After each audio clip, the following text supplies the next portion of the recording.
আজকে আমি অভিজিতের জন্য বানাচ্ছি এখানে ভেটকি মাছের চপ বানাচ্ছি। আগের দিন ওই ভেটকি মাছের ফ্রাই বানিয়েছিলাম। তো আমি যখনই মাছ কিনতে যাই তখন কি হয়, ওই ভেটকি ফিলেগুলো সেগুলো 900 টাকা করে বা 1000 টাকা এরকম কিলো না এখানে, আর ভেটকি মাছ 700 টাকা নেয়।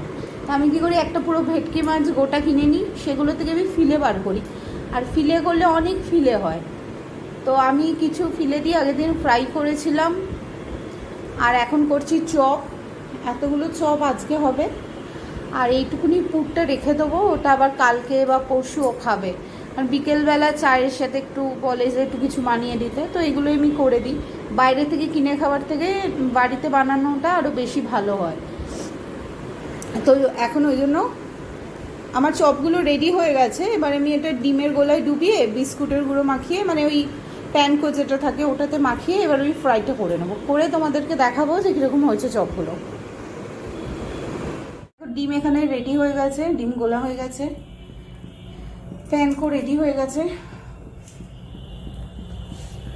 আর চপও রেডি হয়ে গেছে। এবার শুধু কড়াইতে তেল দেব, তেল গরম হলেই আমি চপগুলো একটা একটা করে ভেজে নেব। আর 4টে চপ আছে এখানে, দেখো 4টে ভেজে নিয়েছি। বাড়িতে চপ বানালে একটু বেশি করেই করি, যাতে বেশি করে খেতে পারি। আর বাড়ির চপ তো কোনো অসুবিধা নেই।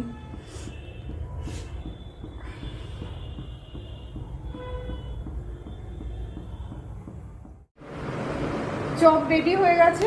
আর ওই যে পেঁয়াজ কেটেছে ইনি, পেঁয়াজ কেটেছে আজকে, তাই তো? খাও।